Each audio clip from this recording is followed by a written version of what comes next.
We have few minutes before starting the session. We can warm up looking at some freestyle chess, right? Before the session starts. Are you following the tournament, guys? Do you find it exciting?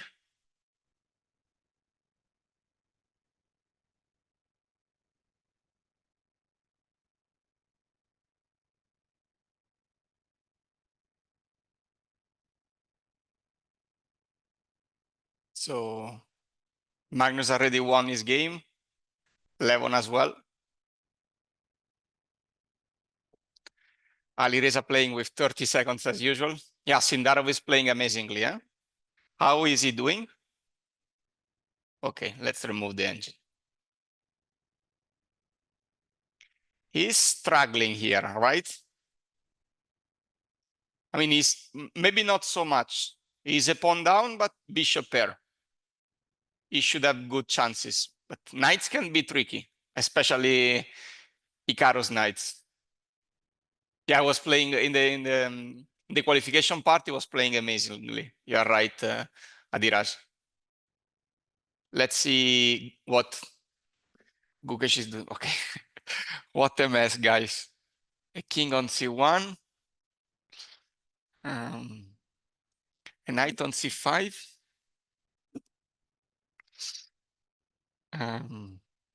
Yeah, when you look. Yeah, good point, Adiraj. Actually, I like how quickly you sort of try to, let's say, reestablish standard patterns. The e4 square is actually pretty important, right? If you can somehow settle with this e4 square, on the other side, it's not so easy to untangle because, okay, d3 is always really dangerous because e3 is weak, really tough. But you're right, maybe some, wait, knight e4, knight b3. That's not a good sign, right? But maybe it's good. Yeah. Yeah, Kushagra. Okay, let's get back to the session is starting. So let's go for our main session. So okay, let's start. So hello everybody. Today we have a joint group, groups 2 and group 3. So those that are coming from group 2, you have to know that we already touched this topic a bit with the group 3. Let's say how to prepare during a tournament.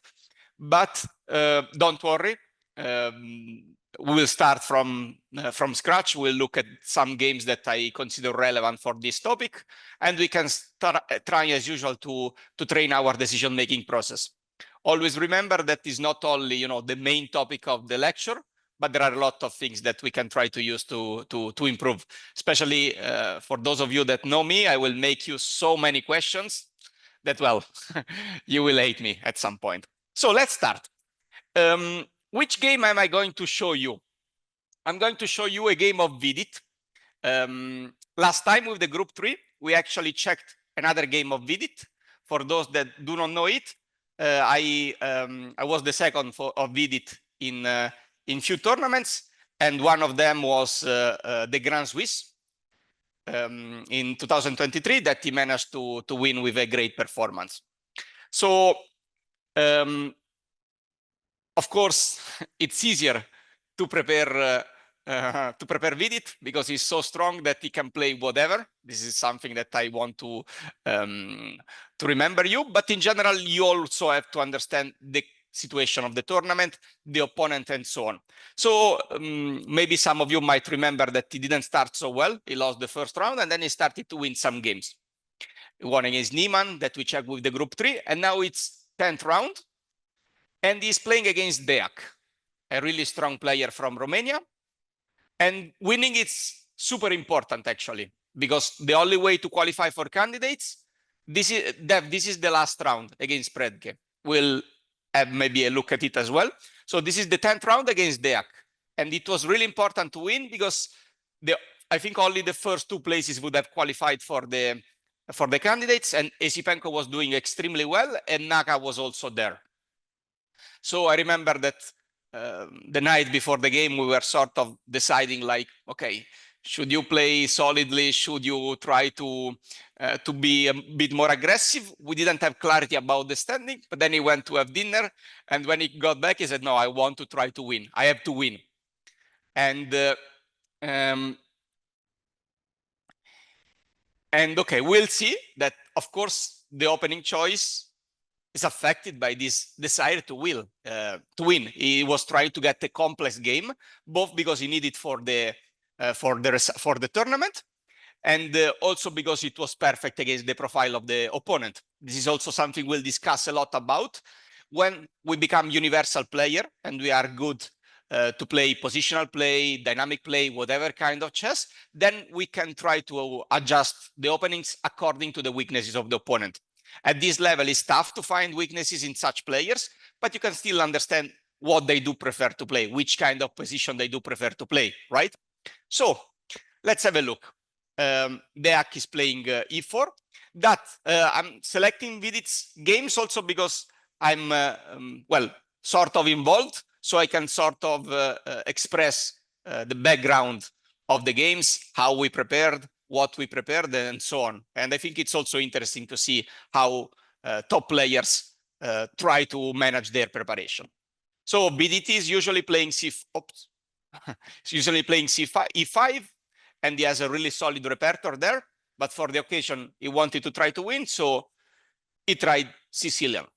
And we have D6. And we were unsure what Deak would have played. Of course, he could play many lines. He could play open Sicilian with D4 and many lines inside it.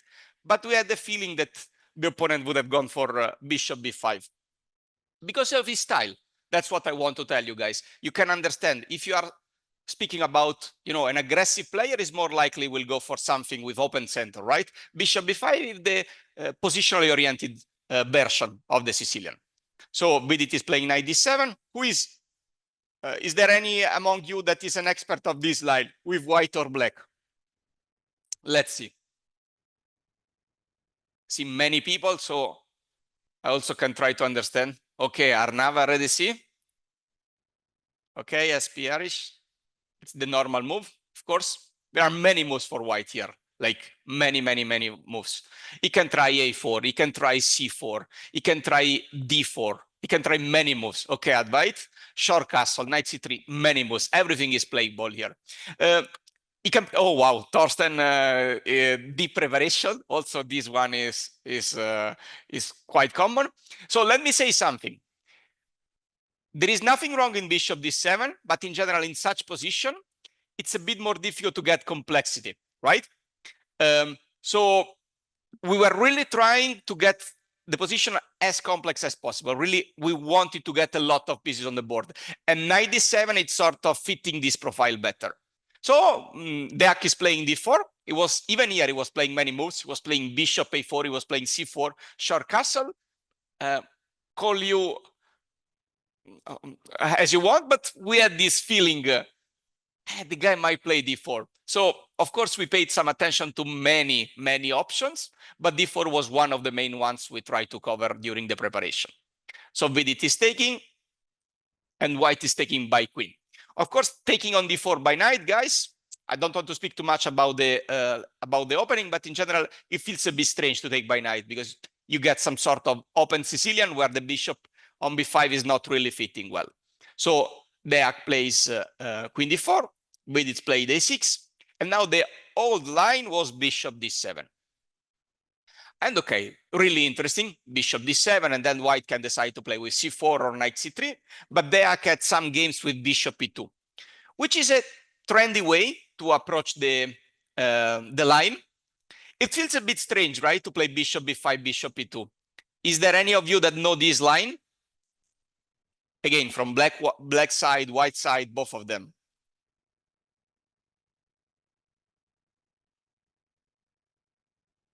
Okay, right?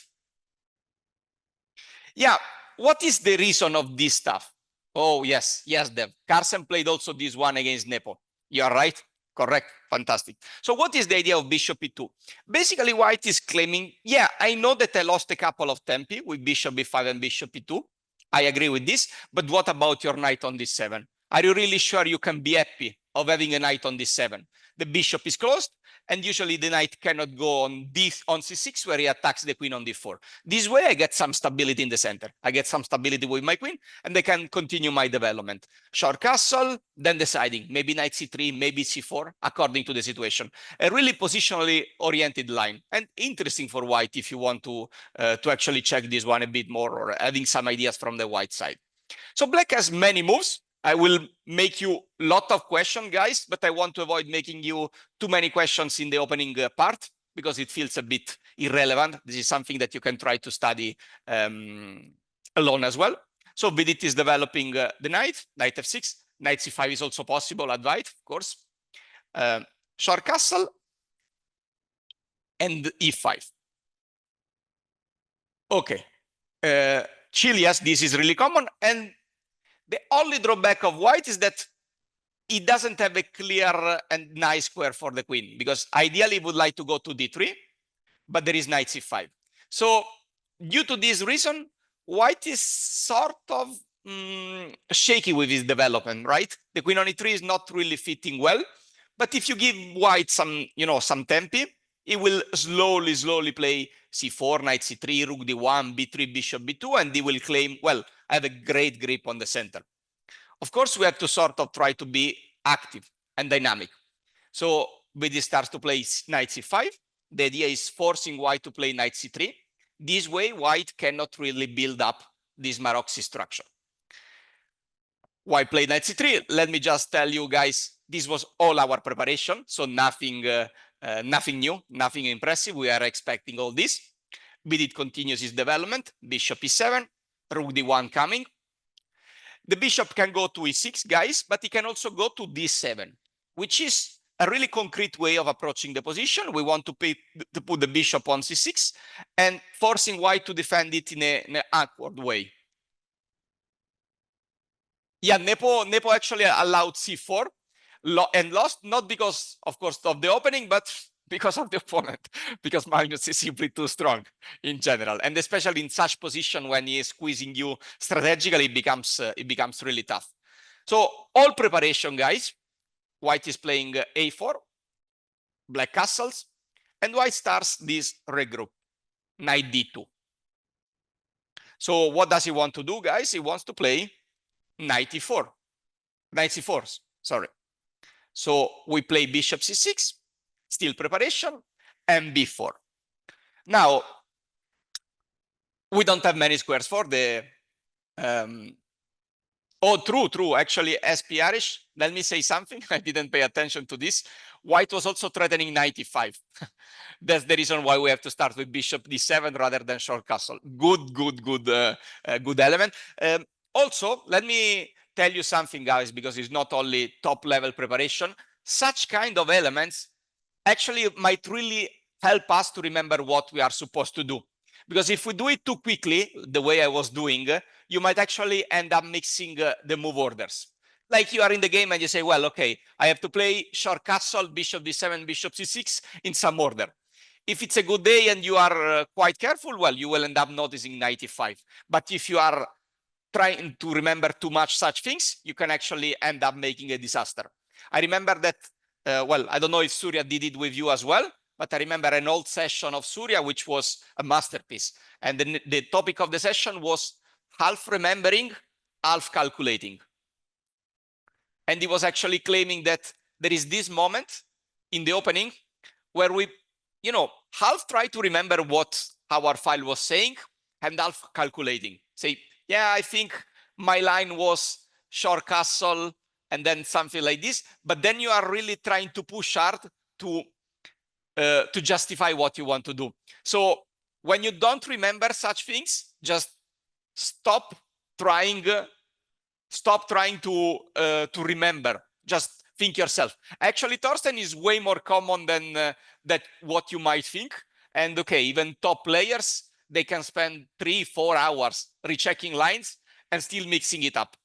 There are people with extraordinary memory, but it's not, let's say, everybody's skill. But I think this is actually the reason, Thorsten, why those players are so so thrilled to play Fischer random, because basically they don't have to spend those 3 or 4 hours of preparation during the morning and in the night and constantly. It's, yeah, I can understand what they say, but even top players can actually really mix up a lot of move orders. And this session by Surya was amazing, was showing a lot of examples of high level players where he basically were doing this mistake. They were mixing up the move order and they were trying to justify what they wanted to play. Now, this is trivial, as SP was pointing out. Yeah, if you play short castle, there is knight e5. But imagine the situation being a bit more complex. You can really try to self-convince yourself, and it can lead to disaster. Having said this, okay, let's get to the game. So, knight e6. Still preparation, guys. Still preparation. So, around here, Deak started to think. I'm not sure if he was out of theory or he was just simply trying to remember his lines, or maybe was trying to understand why we did selected this line. It could be many elements. But he played reasonably. He decided to put the knight on b3. Why on b3 and not on c4, guys? What's the reason, in your opinion? Because we are saying the knight is trying to land on. Okay, correct, Yogeshwar, you are right. So the reason is actually that the knight on e6.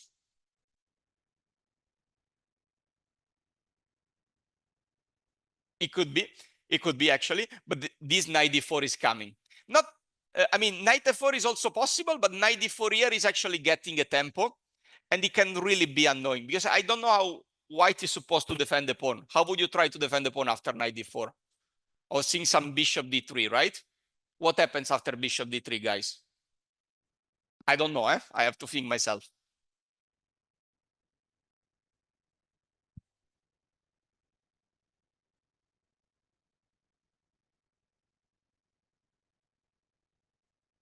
I have b5. What do you think about this move, guys? Is it possible or not? Knight g4 at white. I also like queen g3, and I wanted this one with the idea bishop h4. But maybe not queen g3. Maybe queen h3 is a move, right? Queen h3, also bishop d7. It's a bit shaky for white. I have to say this is normal. If you look at the development, white development is not really the most harmonious. Statically speaking, is of course doing great due to the weakness on d5, but dynamically speaking, is wasting so many tempi. And it's understandable what white decided to do, just putting the knight on b3 and covering knight d4. And now I remember that when Vidit was playing, this was still part of our preparation. It's interesting, actually. Let's have a look at this line, giving the exchange. Wow. Strategically, this can be really interesting. Imagine white manages to play bishop b2, rook d1. He gets a nice trip. So it's about concreteness. So I think Advait is right. Could be d5, right? d5. I think you are right, Advait. White is one tempo short, it might be. d5, because if knight b6, then d4. It's really important. Strategically speaking, again, the exchange might be really good, but white is lacking development. So probably d5 could be an issue. And if ed5, simply knight d5 and bishop f6 or some exchanges.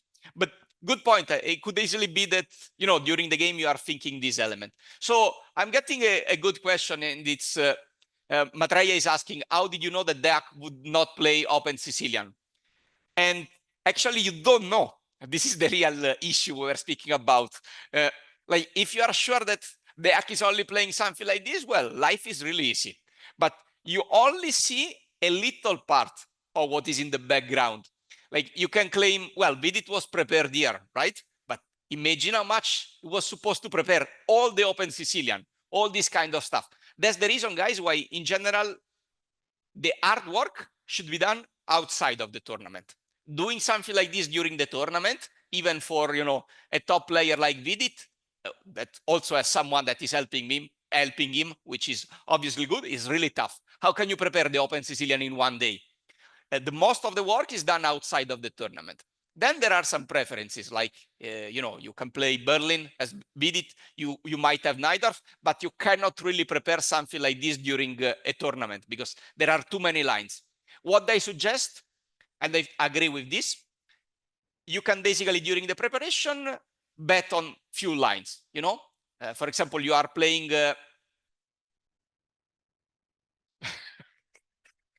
Yeah, Thorsten will speak about this. Like you can actually bet on couple of lines. Imagine you are playing against an opponent that usually is playing something in the Open Sicilian, and you try to make a bit deeper preparation there. And for the rest, it's like, okay, I play what I know. So you try to put a bit more emphasis of what you know. But okay, Thorsten said it as a joke, but not completely. Like we are seeing a scenario where the preparation work most of the times actually doesn't happen at high level. People are so aware about this that they try to deviate as early as possible. And I would say this is happening even at, let's say, our level, not super top players level, because it became so easy to prepare openings, right? With chessable courses, modern chess courses, books, whatever. People might actually create an opening repertoire in 1 week and filling this gap in the opening repertoire. So it's really likely that people will sort of deviate and surprise you. But this is the point. Like you have to be deeper in some sense. You have to understand. You have to understand the structure. Adiraj, I agree with this, but I will not say it in public. But you are right. I might agree with this, but there is a lot of work on the background of it. But in general, guys, most of the work should be done at home, in my opinion. During the tournament, you have to sort of save energy for the games, try to put as much as energy as you can. Of course, trying to fix some holes here and there, but not necessarily, getting crazy with preparing 4 hours. This is really, really tough, right? And Arman is also pointing out something correct. Even if they surprise you guys, whatever. At our level, at your level, at my level also, not at video level, like who cares? You will get many more chances. It's not the end of the world. But you have to be practical, right? You have to understand which kind of position. For example, Arman, if you are playing Bishop G5 Najdorf and you make a mistake and you don't want to study theory, well, it becomes tough to recover. But if you are playing a sound opening where you know what you are doing, a bit more structural, of course, you can sort of escape anyway. You will understand the structure better than you. But we'll speak maybe about this in more sessions, Thorsten and the others. But it's true. We only see a little part of the preparation. Most of times, even at high level, you don't get such an incredible preparation. So white is playing knight b3, and here Vidit started to think a bit during the game, and I was watching it live. I was a bit worried. Said, okay, does Vidit remember what is happening? Probably was remembering, but it was not super clear because, as I'm telling you guys, white is Deac, a 27 player from Romania. I was telling you, like, this is just one of the 20 lines. Okay, 20 is really maybe not like 30 lines that you check at this level. So even if you checked it during the morning, even if I showed him, 5 minutes during the morning, it's possible to forget, even for a player with an outstanding memory like Vidit. So you have to be ready to think, basically. So he plays knight f4. And yeah, Bogdan Deac from Romania, Kishan. So now white starts to think, okay, what do you play? Let's start to take important decisions with white. Mainly they will be with black, but also with white, I want to see. So I will put a timer. I will not give you too much time. 1 minute. Let's see how you would try to handle this position. This is regardless the opening theory and the topic of the session. Let's simply take decisions.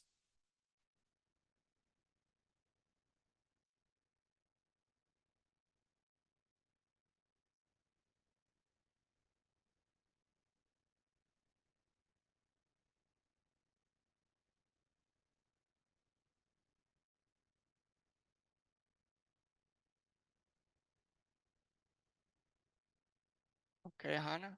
Okay, Tijil.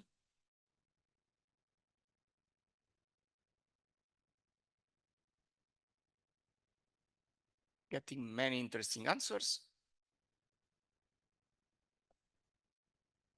Okay, that. Swan.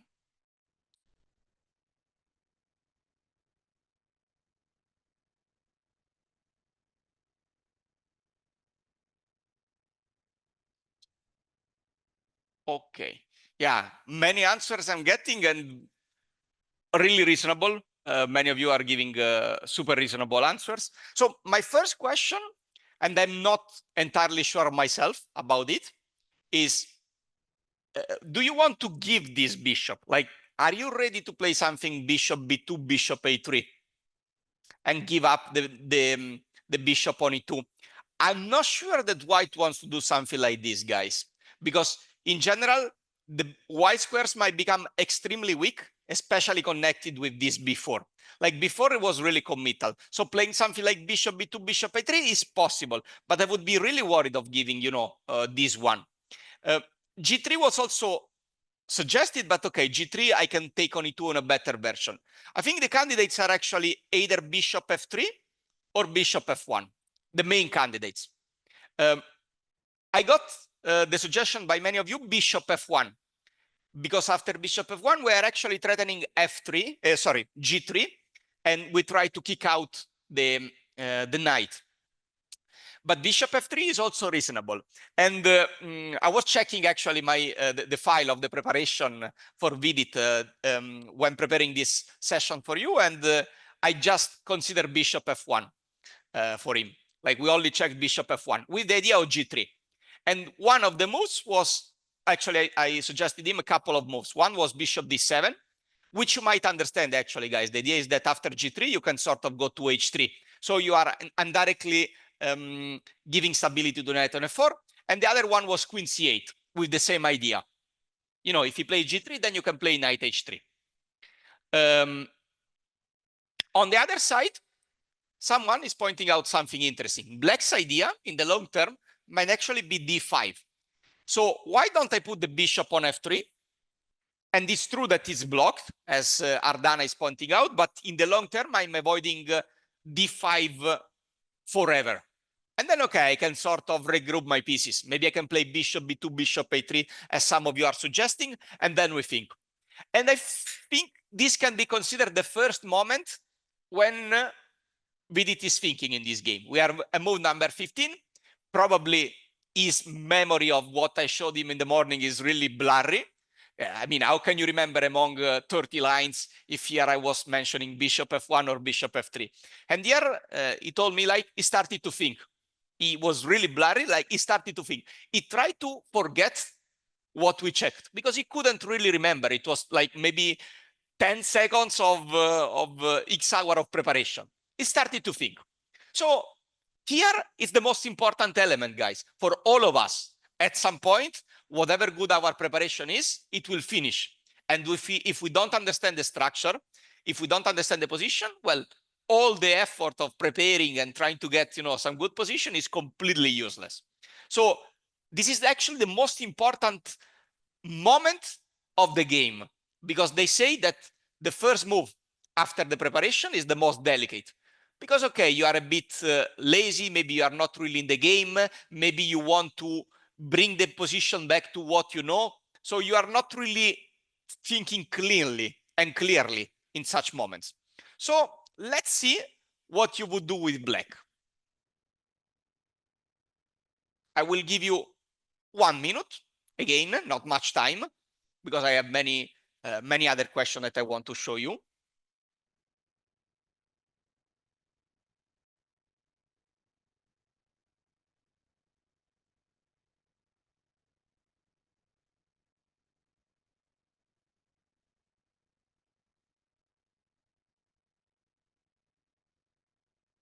Okay, Ardana.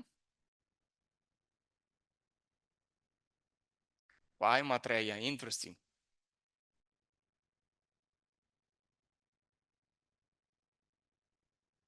Correct, Thorsten. We will speak about this. Great point. Okay, I'm getting a lot of interesting answers, and you're understanding also the direction of the game.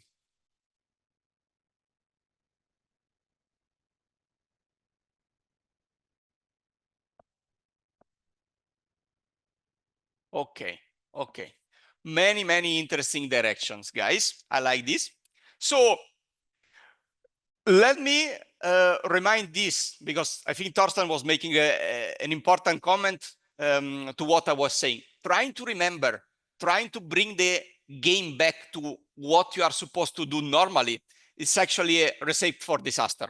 It's really common. You want actually to transpose back to your plan, but maybe your plan was good against bishop f1, but not against bishop f3.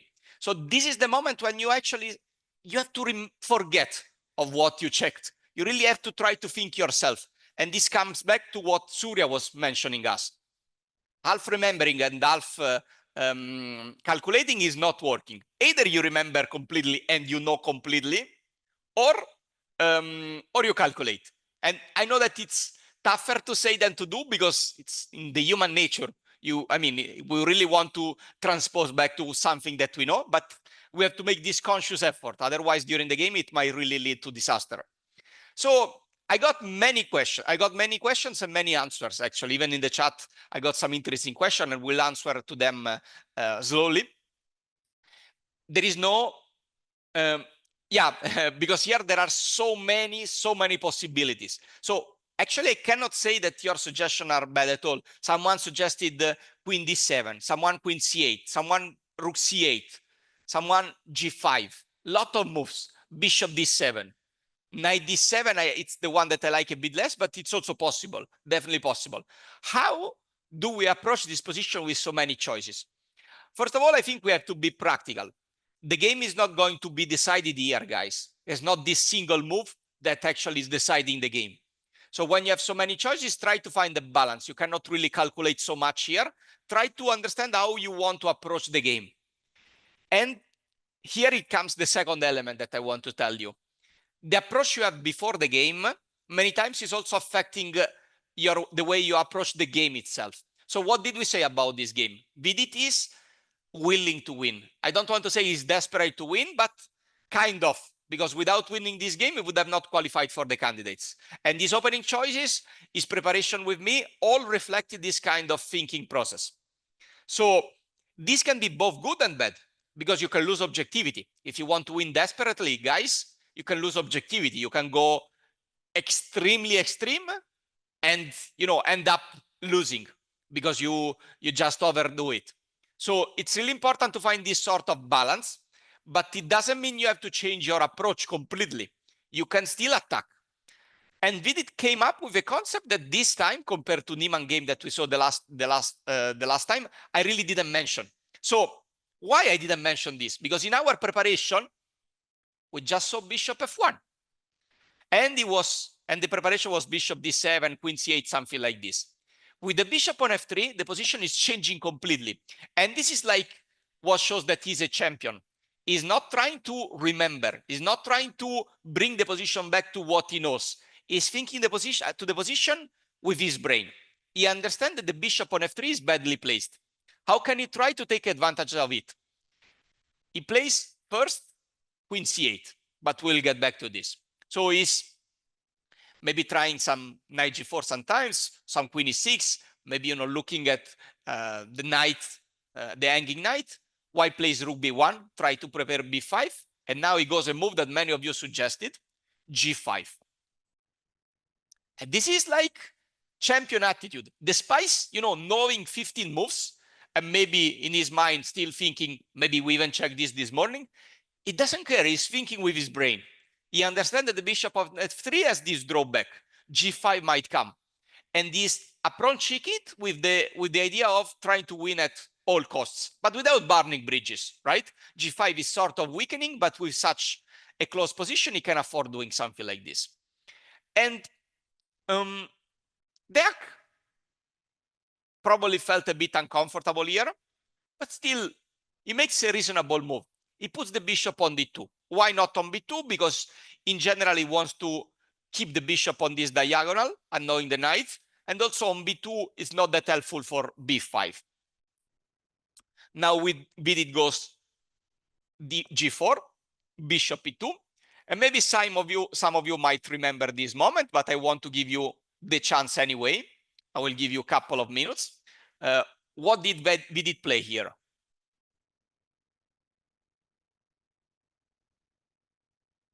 Steve, do you remember, or you are guessing?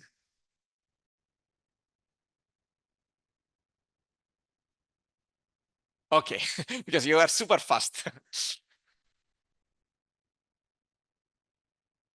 It's okay. Well, I don't want to give you more info. Okay.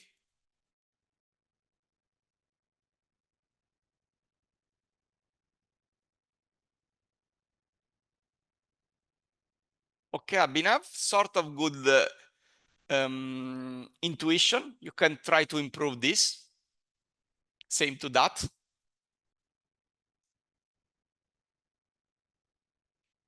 I really thought that he would have not played this one. It feels so strange to me, but yeah, I found it. It was in great shape.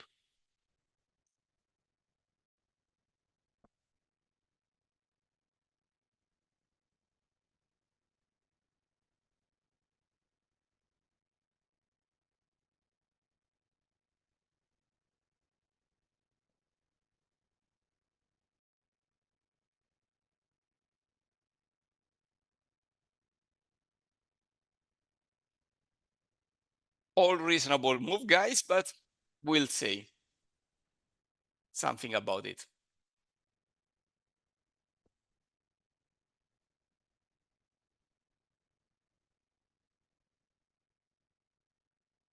Oh, that impressive.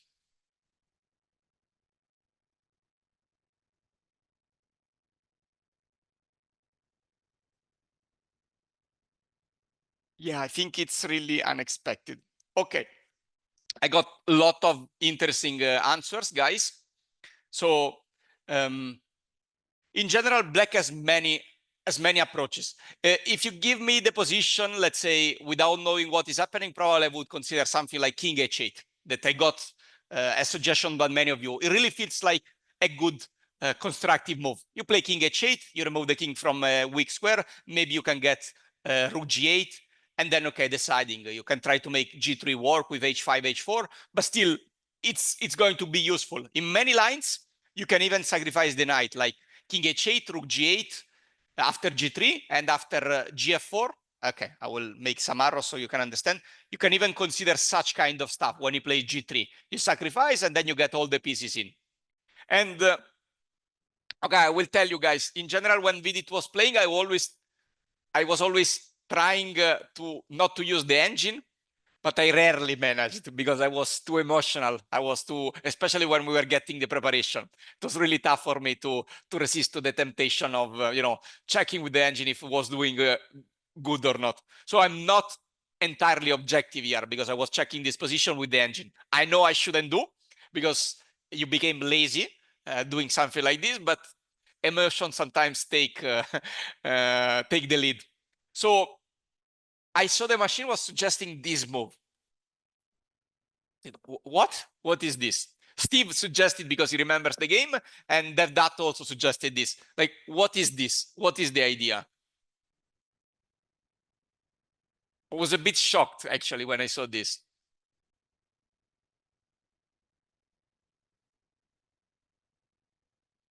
Yeah, that.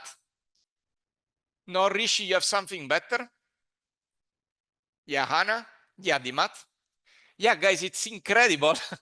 After 94, the queen is trapped in the middle of the board. I don't know how it's possible, something like this. It's crazy, completely crazy. Like, he cannot move. I mean, he can move the queen to g3, but there is knight e2. Such a strange pattern. I have never seen this pattern in my life. Like in the middle of the board, the queen on e3, knight d5, and is super trapped. Of course, let's say white collaborated, now putting a bishop on e2, on d2. Yeah, Thorsten, it's white's only hope, actually, but he's a pawn down. He's a pawn down after knight f6. So he is saving the queen, but is a pawn down. It's true that black structure is not so stable. I mean, this is the price that you have to play when you go for G5, G4. So now, guys, for those of you that know me, I know that looking at the game, actually, it's not fitting with our main topic well, but I don't care about it. I think that every situation is just a good way to train our decision-making process. So I could stop the game here and try to check other games we did, but I really want to check, you know, a bit more of this game and try to let you train in the decision-making process. But we will have a chance even meanwhile to speak a bit more about preparation and so on. But let me say something. This is nothing to do with preparation, right? If you are not ready for thinking with your brain, then preparing is totally useless. There is this moment when you have to change. You have to simply accept that it's gone. My preparation has finished. I have to think with my brain. If you don't do it, there is no way you can come up with this concept, and there is no way you can play bishop e4. At every level, guys, at every level, this is really tough. But even for top players, it would be impossible if you don't manage to detach from your preparation. So this is the key point. Like, you can prepare as much as you want, but if you are obsessed, if you are dependent from your preparation, then there is no way of getting this. There is no way of playing queen c8, g5, g4, understanding that the difference with bishop f1 is that the bishop on f3 can be targeted. There is no way of spotting such a tactical pattern, which is out of our standard plans. Okay? Okay, so white is playing knight f6. Let's have a look at some other moments. So queen e4, and then he plays bishop g7. Really reasonable move. He can both decide to play knight f6 and play d5, or also in some cases he can decide to play with f5. f5 is a bit weakening. I have to agree with some of you guys. It's kind of weakening, but if you manage to push your pawns f5, e4, might be interesting, right? So white is playing bishop f1, and with it, yeah, not really traps the queen, Harry, because there is queen c4 still. So let me see the line that AG was suggesting. AG was suggesting instead of bishop, oops, not this one, suggesting with this one. But AG, I can, oh, wow. So AG is suggesting this one. Now I have a counter trick, AG. I don't know if it works, but I would be really interested about this position. What do you think? Maybe it doesn't work, but 3 pieces for the queen. Queen e6. Oh, guys, you are so sharp, Abhinav. Queen e6. Oops. Yeah, correct. So, but even queen c2 and queen g6 would actually be an issue, but queen e6. Okay, so I cannot do this. You are right, Dishi. So we have to play queen e3, and AG was suggesting this stuff. Impressive stuff, AG. Wow, but g4 is hanging. This could be annoying. Yeah, Kian, you're right. Queen c2. So what do you think of this transformation, guys? Would you be happy with black of this transformation? Let's say we are still a pawn up. But it's opposite color bishop, you're right. You're right. I think with this open king, like some of you, yeah, David, David, I agree with you. It feels a bit more comfortable for white, because you define the structure and you got, you know, some opposite color bishops where the weakness of the king might be a bit more relevant. Maybe you will go g3, and you never know if the center is strong or weak. But great, great try, AG. Super fast suggesting something like this. Let me see if there are deviations, but I don't think so. Like, I have to take and d5. I have to, oh, sorry, I have to play this one, queen c3, and I have to take. Yeah, interesting, really interesting stuff. So I'm getting this answer. Can we consider this one? And what do you want? Wow. Guys, you are really sharp. This one. And if rook e8, knight, queen d5, right? Okay. Sorry for my pronounce is not sometimes it's not great. Yeah, also knight d4 at the end. Okay. Well, super interesting stuff. Let's say I like such conclusion because I think such tactical means might be a great way to actually help the concretization and converting the advantage of one pawn. So we always have to try to look at those kind of lines, but we don't have to be too attracted by them. Otherwise, it's quite likely we'll end up playing them and maybe making some concessions, maybe giving the opponent an easier play, but really, really interesting. Okay, so black played bishop g7, Dak played this one, and now Vidit could have played f5, but he decided to play knight f6. And white played queen e1. And what is your feeling, guys, like looking at the position? Black is a pawn up. Would you feel comfortable with black here? It's true SP, because white pieces are all on the first rank. But would you feel comfortable with this pawn on g4? Okay, it seems all of you are happy, right? Okay. Yeah. Yeah, I agree with you, Arnav. In general, I wasn't so sure about this. Like, I was afraid that if black doesn't do anything really good to and concrete to stabilize his position, then white will maybe play something like g3, bishop g2, or bishop d3, and then slowly try to get some grip on the white squares. And meanwhile, the king might become vulnerable on g8. But it's also true that black has a strong center, and if he manages to play d5, he will get some advantage.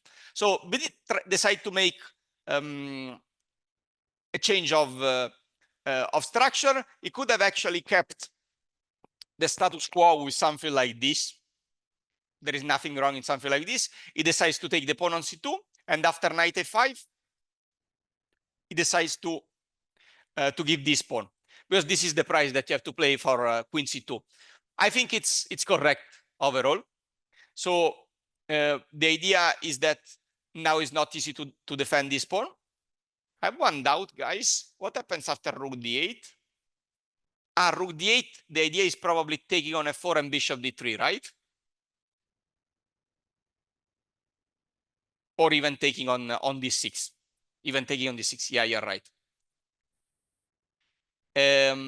So we did play knight d3, saying, okay, if I have to give back the pawn, at least I will try to take your bishop. I think it was a great conversion by Vidit. And then white took on d6, but he centralized the pieces. So I could have spent way more time in this kind of fragment of the game, for sure. But let's say Vidit did pretty well. It's true, as Kushagra is pointing out, queen c2 might have helped white to open up lines. For example, if you remember about it, the rook on a1 was out of play, the rook on d1 as well, and now suddenly he has two well-placed rooks and a reasonably strong knight on d6. On the other side, Kushagra, we have to say that black managed to get rid of the strong white color bishop, which would have become really annoying in case of, some f5 or some opening up of the position.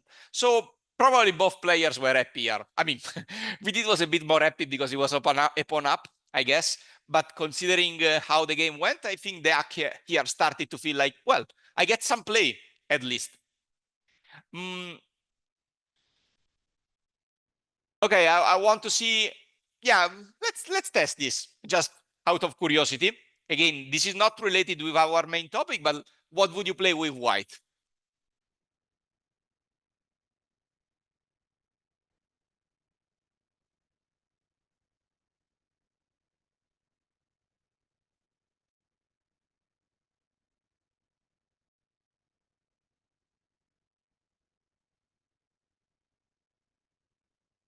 Okay, Thorsten. And it's the most natural. Yeah, I just want to see if someone might come up with this idea. Think it's really tough, but let's see. Okay, Chong, Arnav, Maitreya. Wow. Okay, Abhinav, pretty interesting as well.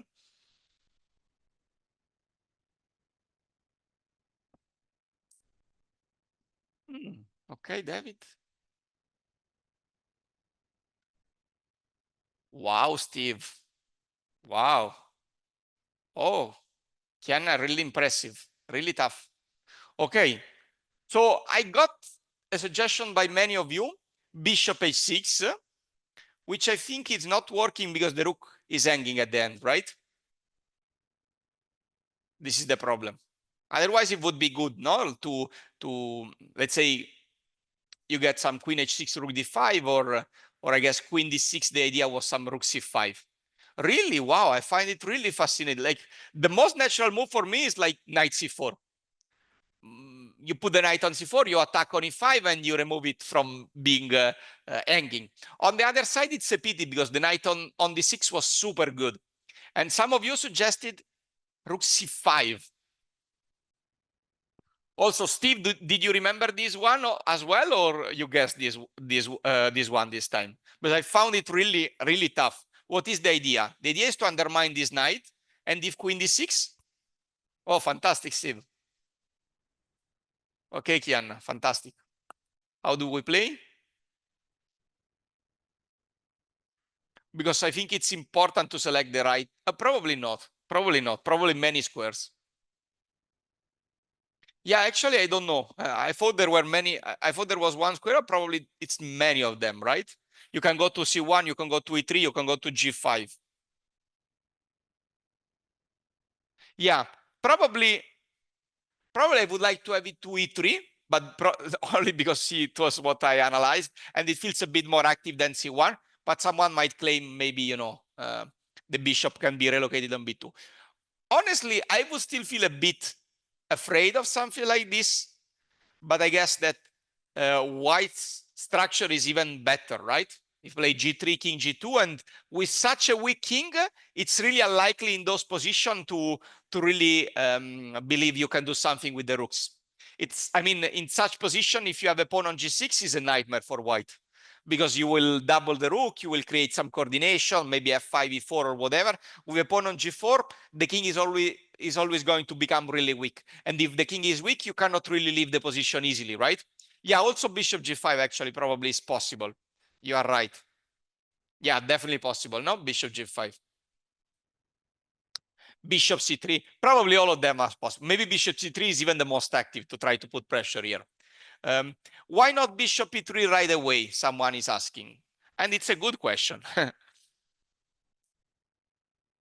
But guys, after this one, how do you want to take back? Because you cannot take back by queen because of bishop h6, I think. Right? So you have to get back by pawn, but maybe you can be happy about this, because what is white's strategical threat here, guys? Fantastic, guys. Yes, e4, knight f5. So how do we prevent this, guys? Rook d8 could be an option. e4, but I lose rook d8, right? Rook f d8, rook b d8, probably rook f, because we don't want to give the b7 pawn. So probably this one. Okay, I'm also getting this interesting suggestion by some of you. Bishop h6, which is a dynamic way to avoid e4, but who knows, maybe rook c5 can come.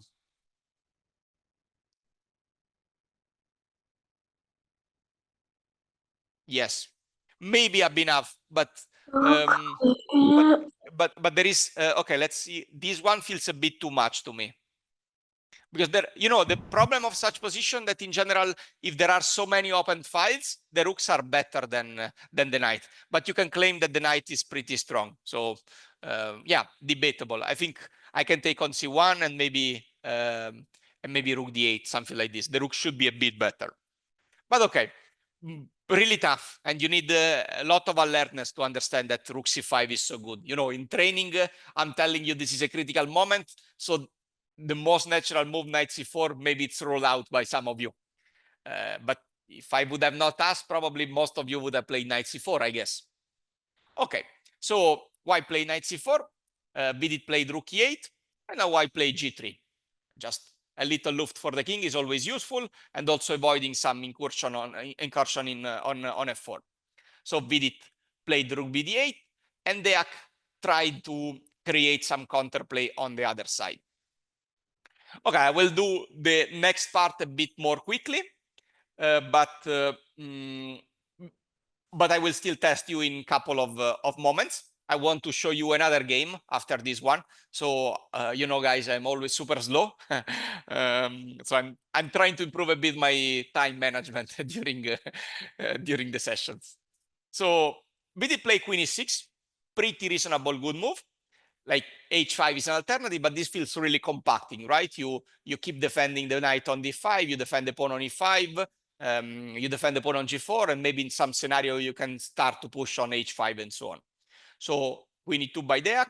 It's true, black is a pawn up, but with this pawn on g4 is always leaving the black a bit, leaving the king a bit weak. So not so easy actually. So h5, and now here emotions probably played a big role. I think playing you know, a game to qualify for the candidates, it's hopefully someone of you will live this experience, but probably it's not easy from the nervous point of view. So I think here Dex started to drift and lose control of the position. Probably could have still tried to keep, you know, a bit of tension with knight a5, bishop g5, moves like this. Is a pawn down, but you leave the opponent the task of, you know, converting the advantage. On the other side, you know, had it worked, h3, we would have praised Bogdan for changing the trend of the game. But it didn't work out because BD took. Then he played knight f6. So White's idea, what it was, because it feels like crazy, no? To sacrifice this pawn. White's idea is simply claiming that, yeah, at least I remove this grip of the pawn on g4. And if I do things well, maybe I can sort of take the pawn back and restore the equal material. But this is really difficult to imagine, right? Black is so well centralized and their pieces are so active that it becomes tough to do something like this. So rook d4 by Vidit, knight e3. Vidit centralized the knight as well, lot of energy by Vidit. Bishop e1.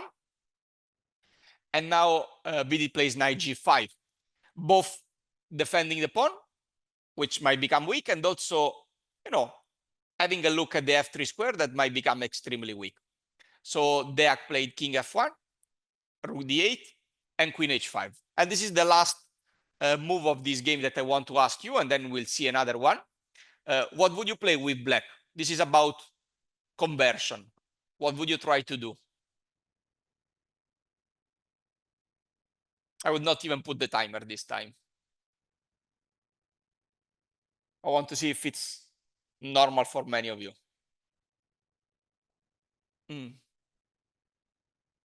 Okay, okay, Kushagra, okay, Arnav.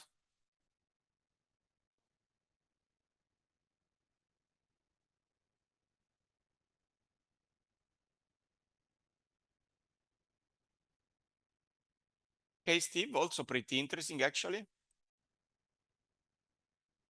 Okay, Ardana.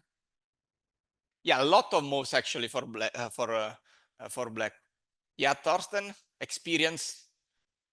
The move of the experienced player, right? Many of you are suggesting this move actually. So let me say something, guys. There is nothing wrong in queen f6. There is nothing wrong on e4. There is nothing wrong on knight e4. But Vidit was really classy here because he played queen g6. You know, in such high level games where the price of every single move is so high, you really want to keep it under control as well. And this felt an amazing way to convert the advantage because in some way you are destroying your pawn structure.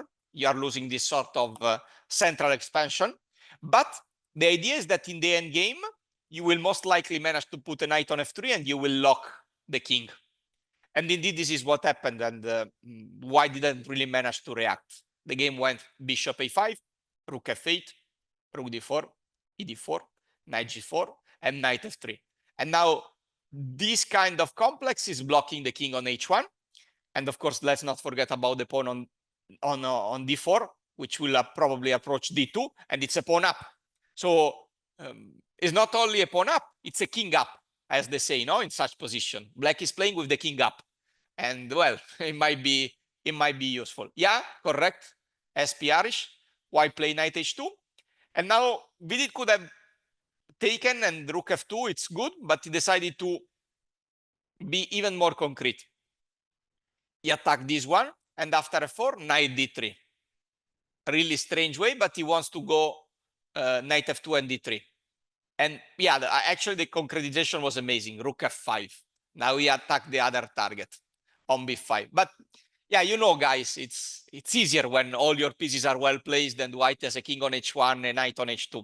I will quickly show you the rest of the game. White cannot really leave the pawn.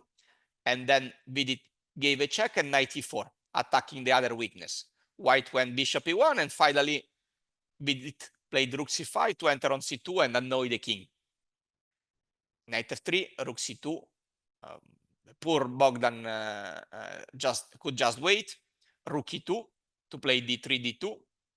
Oh, you cannot hear me? Really, Ardana? What about the others? Can you hear me? Okay, maybe Ardana something with your audio. Okay, so rook a3, bishop f8, relocating the bishop. h2, last classy move. You cannot take because of rook e1. And after king h1, d3, and okay. Bogdan said, yeah, okay, that's all. So really, really interesting game, in my opinion, both from the preparation point of view, the background that I could share with you. And I would say the most important part was actually not the preparation. With the group 3, we saw Niemann's game where the preparation actually played a big role. But here it was not the preparation, in my opinion. Of course, it helped, but it was Vidit readiness after, you know, the opening, after the opening finished, to actually think with his brain and try to understand the difference.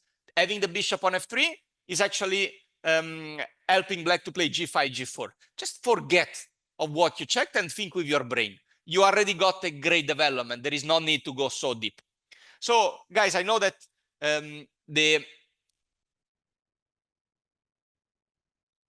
Oh, yes, Dev. Also, the game against Sindarvo, we can actually have a look, but there it was all Vidit. I didn't have any role in the preparation because he played it by himself. We didn't really get the preparation, so maybe we'll see in another context, not in terms of preparation. So I know that the session should finish now, but I still want to speak about the opening choice, at least of the last game, right? Maybe we'll not check the game, but I want to speak about the last game because I think it's still related. Maybe we can see the game in another context, but I think it's related. So he's winning this game, and he's, well, probably with the draw, he's qualifying for the candidates. It was still a bit unclear because I think it was, oh, I don't remember. Maybe some of you might remember. Nakamura was supposed to play against, oh my God, I don't remember who it was. Arjun. Ah, it was Arjun Nakamura, right? Yeah, you're right, Steve. Arjun Nakamura and Esipenko against Stanish. But I think Esipenko and Naka had better tie break than Vidit. So it's really tough situation. What do you do? Not Donchenko, Steve. It was Predke. It was Predke, the last round. So it's really tricky situation because on one side, you know that you might need to win. On the other side, you don't want to overdo it because, you know, in some situation, for example, if Anish wins, then you might actually end up being fine with the draw. So in such kind of situation, I think it's really tough to decide what to play, which kind of opening. And now I would be a liar to tell you that, well, we did a great preparation against the Queen's Gambit accepted. I want to be honest from this point of view. He had played it, the Queen's Gambit accepted, but we thought he would have not played. Why? Because Predken needed to win in order to, in order to try qualifying for the candidates or maybe just getting the top 3. So we really thought, okay, Predke is going to try something more serious with black. And well, we checked many lines, but we didn't pay so much attention to the Queen's Gambit accepted. But Vidit had a philosophy for this game, and he was ready simply to respect it. So his idea was just, if I have to get a game when I can play, for 2 results, and try to apply some pressure. If this works, then eventually I will keep the game going, right? I can decide if trying to shut it down if needed for the tournament, or I can try simply to play for win. But this was also good, not only in terms of the tournament, it was also good against the profile of Predke. Predke is an incredible active player. So the general idea was try to steer it down, like really trying to get some positional kind of play. And when where is it? When Predke played this, from home I was like, really, we didn't check seriously this one. He already played this during the tournament, but Vidit simply did it fantastically in this position when he had the chance. And, some people might have criticized it at the beginning, but later he was right. And it was purely his decision, We had some ideas, but it was purely his decision. He said, you know what? I will play DC5 and I will get this endgame. And I don't care that maybe black will equalize. I will keep the game going and I will eventually try to apply pressure. Now, you might think I'm speaking with insight, and it could be. Vidit won the game, Vidit won the tournament, Vidit qualified to the candidates, but probably showed a lot of character. Because I remember before the game, there were a bit of debate, like if he plays Queen's Gambit accepted, should we go for this one? Should we go for something more aggressive? What should we do? And again, Vidit was the leader. He decided to, well, if it happens, I will decide. I will take a decision. And over the board, he took the decision that some of you might claim it's a bit coward because, okay, you are not trying to get the game. On the other side, he played DC5 with the intention of applying pressure, not to kill the game. And it paid off, both because at some point Predke really wanted to win and he tried to be extremely ambitious, and both because it was perfect against the profile. Vidit is super great in positional play, and the Predke is super strong in active play and dynamic play. And this was fitting Vidit really well. What does it show? In one game, we can see super aggressive approach in the Niders.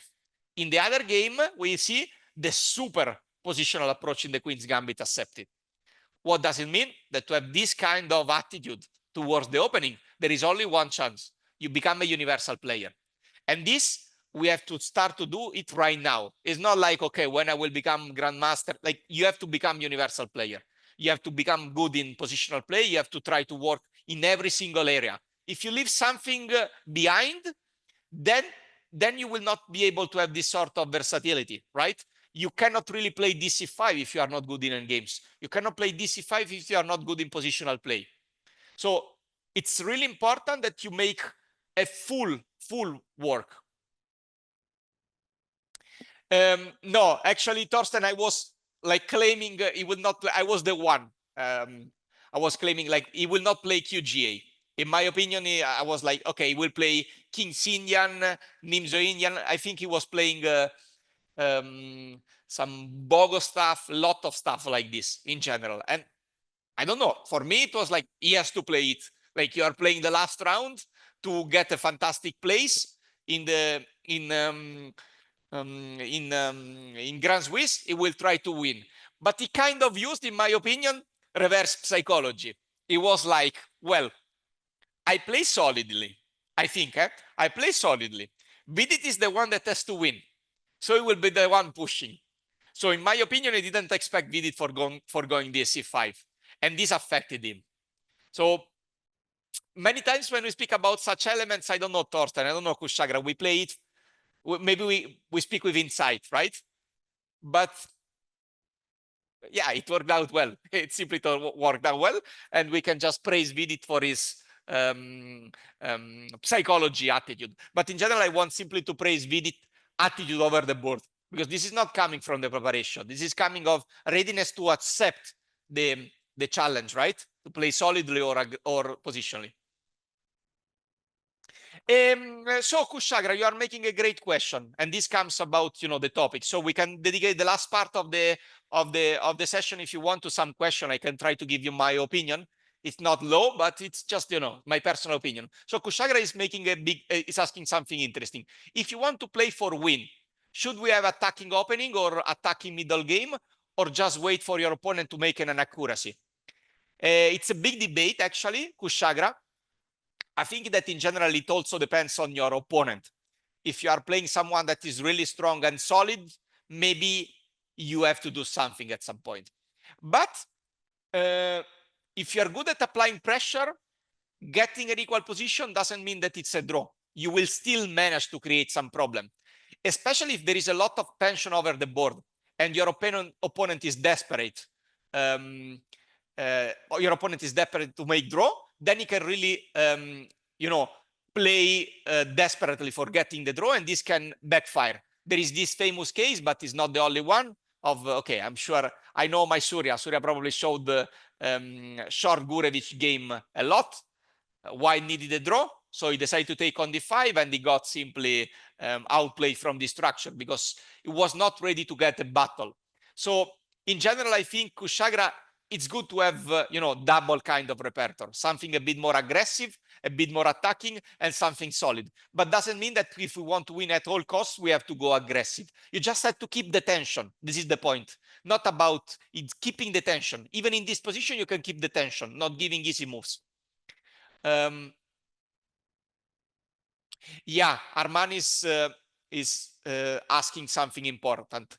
It is very easy to remember variation and check them, but how do we improve understanding of the structure? That's actually super important, and it's indeed what we are trying to do with PCT classes. No, many times we get an opening and we try to get a structural understanding. I think after all, it's not about memorizing; it's about seeing games of your of strong players, right? For example, if you are playing, okay, let's take this opening. No, like if you are playing QGA, you can study theory as much as you want. You can try to memorize moves as much as you want. But if you don't understand where the pieces belong, it's completely irrelevant. It's not useful. So you have to see games of, you know, strong players. The fact is that many times we are both lazy, and also we feel like it's not good. It's not helping, but it's really helping. At some point, the opening will stop, and you will have to decide. So Steve is asking, how do you suggest to remember opening moves? Good question. Good question, Steve. So you have to get to know yourself well. For example, I know some people might really like, you know, this, let's say, chessable way of learning lines. You just go there with the move trainer, and you here and there, here and there. It's an approach, but I feel like you will not understand what is happening. It's just pure memorization. I'm not a big fan, honestly. But I also think, Thorsten, that maybe it's a bit more into, let's say, young generation approach, right? This kind of moving. I think it's not good. I think the best way, in my opinion, is to relate some emotion to the memorization. Let's say, if you play a game and you lose a game in a given line because you make a mistake, it's really likely you will not forget because there is some emotional attachment to the game. So if you play a line and you win against a strong player, you will not forget it. So basically, in my opinion, we have to play training games. They can be both online or, you know, with some friend. You will not forget. It's way less likely that you will forget such stuff. And you will also get a study of the arising structure because you will not stop at the end of the opening. In my opinion, personal opinion, the best way is simply playing. If you play, you get, you know, some sort of attachment, emotional attachment to the line, and it's more likely that you will remember. But I'm not a big fan, especially for, let's say, lower levels of the, let's say, memorizing it by heart, because you will become dependent on the theory. You really become dependent on memorizing lines, and at some point the opening will stop. And then what? Then you will not be ready mentally for something like this. But overall, guys, you have to remember that, yeah, you know yourself better.